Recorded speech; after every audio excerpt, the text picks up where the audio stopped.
Hi there, this is going to be a tutorial on how to make this cute little fly. I made this one in my Bible journal, but you can pretty much put this in any journal or add this to any artwork as an embellishment.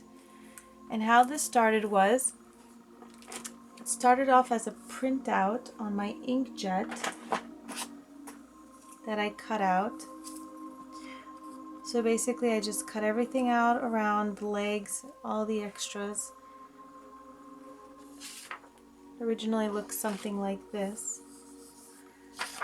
And so now how I start this is basically I glue the body down like I did the bumblebee, if you've seen that. Same procedure. Oops.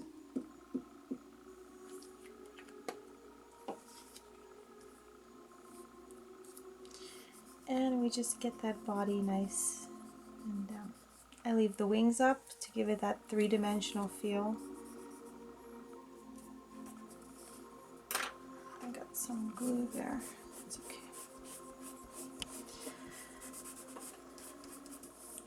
Alright, now that you got them glued down, let's make a palette to paint.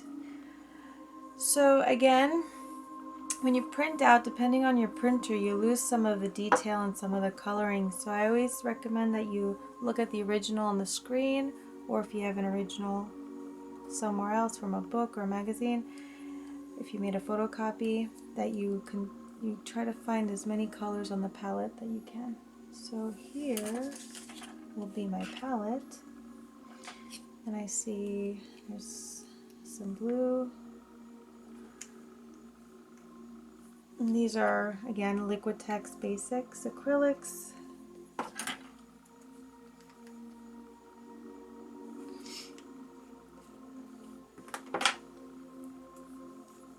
And the colors don't have to be exact.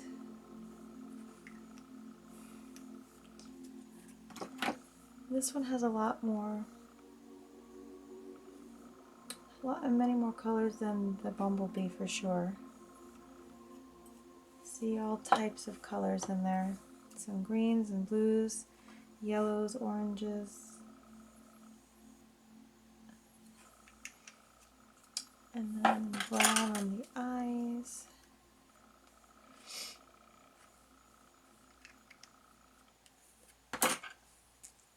Black on the detail. And then white in general we will use. I use very little paint here, especially on a little picture like this. And again, I'm using the finest brush. This one's a 3.0. I have the 2.0 here too. Alright, so I begin with the blues. And again, I'm just following the colors that are already there.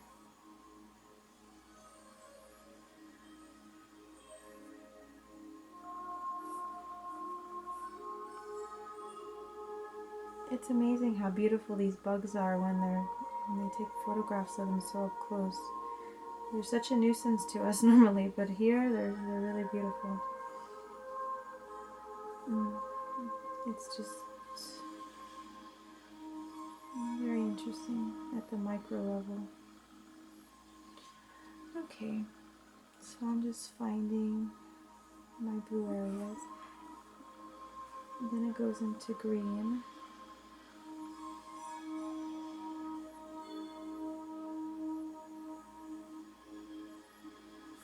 I try to work fast so I can blend, because everyone knows once the acrylic dries, there's not much blending going on. So the faster you work with the acrylic, or you can add some mediums to it to make it blend more blendable, but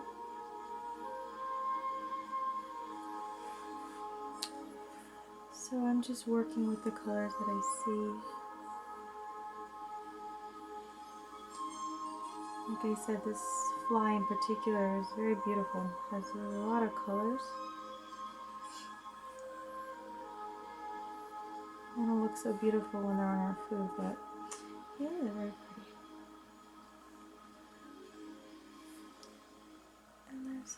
bit of orange detail.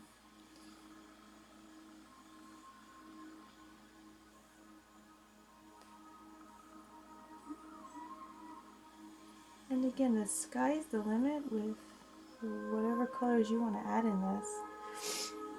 You don't have to go with the exact.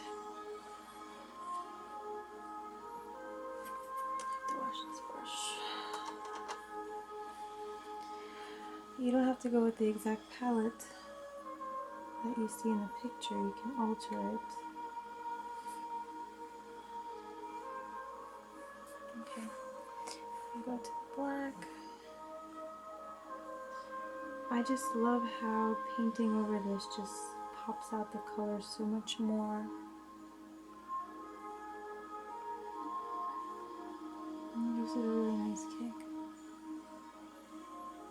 You know, I came across this technique because one day I was journaling and I really wanted to get a realistic look, and I didn't have time to draw this out by hand.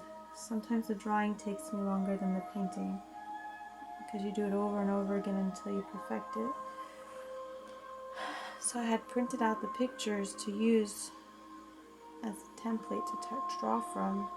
I ended up just cutting them out and doing this, and it was a success. So it's definitely something, you know, I will be probably doing quite frequently.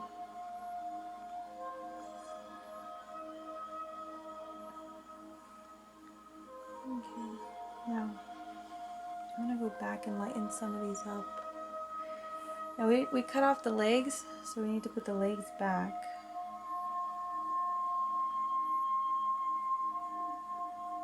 So it's important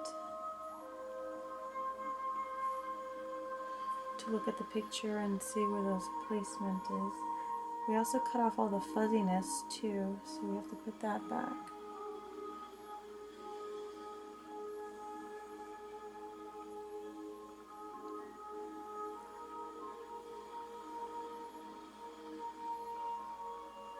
I'm just amazed at this photograph on how clear it is with all the detail. Now this leg's kind of fuzzy.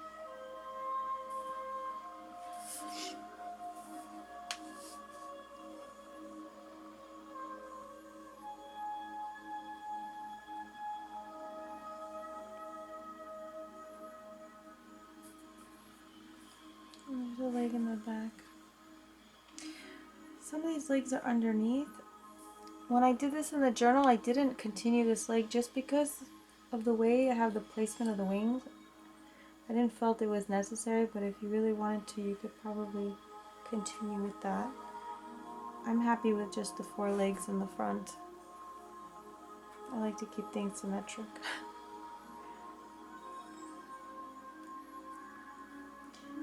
So anywhere else I need black, I think that's pretty much it. I'm going to go back with some of the other colors really quickly.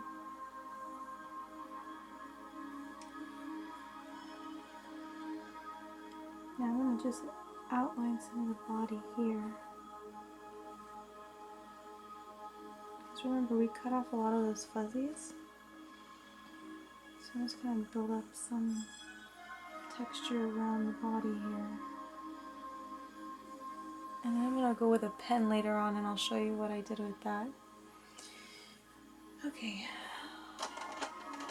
Wash my brush. I'm going to go back with some colors.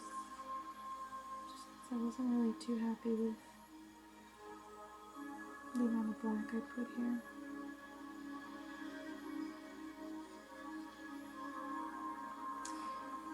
And the nice thing is, you can just, again, make this your own.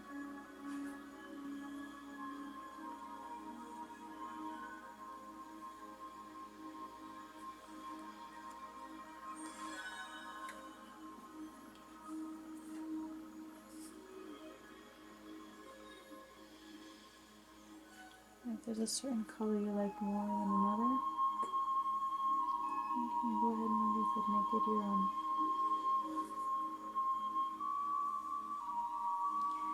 Okay. Go ahead and put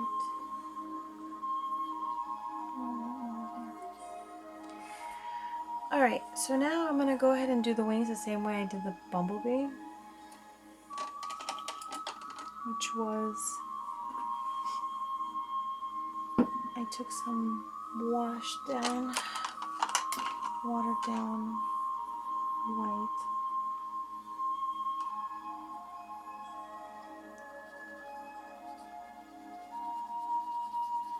just to give it, just to emphasize the fact that it's laying above the body. So I think with the printing and then popping out the color, it kind of gives it the illusion that the wing is really not on top like it's supposed to be. So this kind of makes it come out a little bit.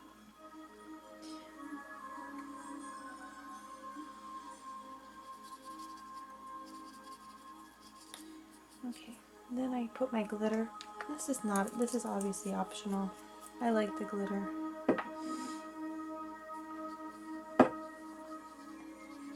Any chance I have to put glitter on something. Where's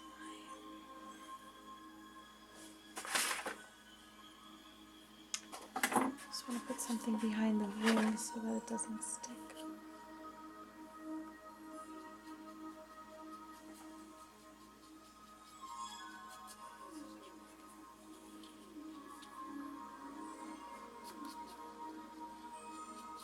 This again dries clear.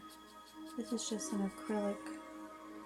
It's called Glamour Dust. And it's just acrylic with very fine spackles. Okay, I'm gonna let that dry while I continue on the body. That feels dry. So I was using the micron one, like the really thin one, to apply the hair. Because if you look closely to the picture, there's a lot of hairs. So I just went and followed it. There is a pattern to it, but I just kind of followed my own pattern here. How I flattened it. And this is where you can really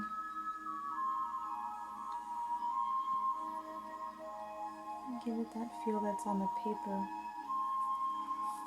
And then there's a lot of hairs going off the paper here too.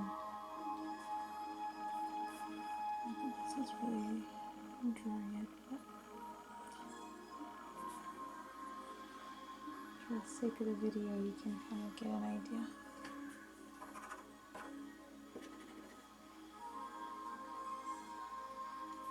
You know, they are kind of hairy. You can also work on the legs because they're kind of hairy too.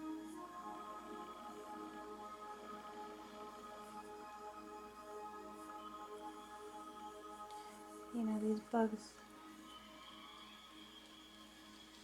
pretty cool. And then they have some kind of dots too. Then I have like a follicule, I guess, so it'll be on the coarse hairs.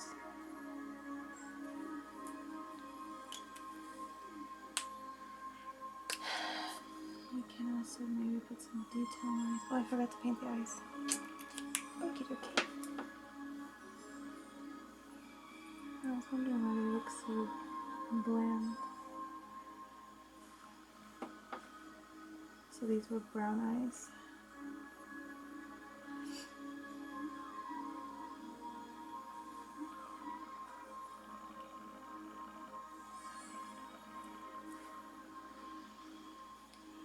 And there's some detail in this.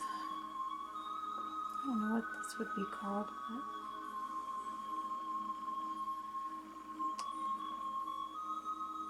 it is dark in the center. And it has some kind of white on the sides. And again, you can put as much detail into this as you find fit. And now that the wings are somewhat dry, like I said, I put the gloss or lacquer on the wings. Gotta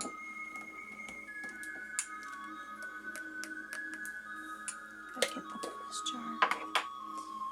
This is my mystery substance.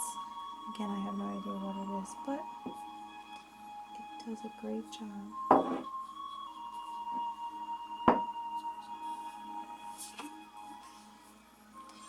Now, because this body is kind of shiny, you could technically gloss it as well. I didn't do that one in my Bible, but I figured why not here now.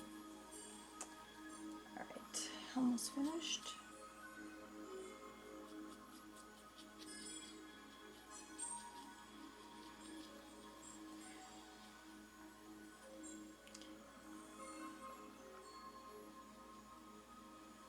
Again, this gloss helps it look a little shinier and more like realistic.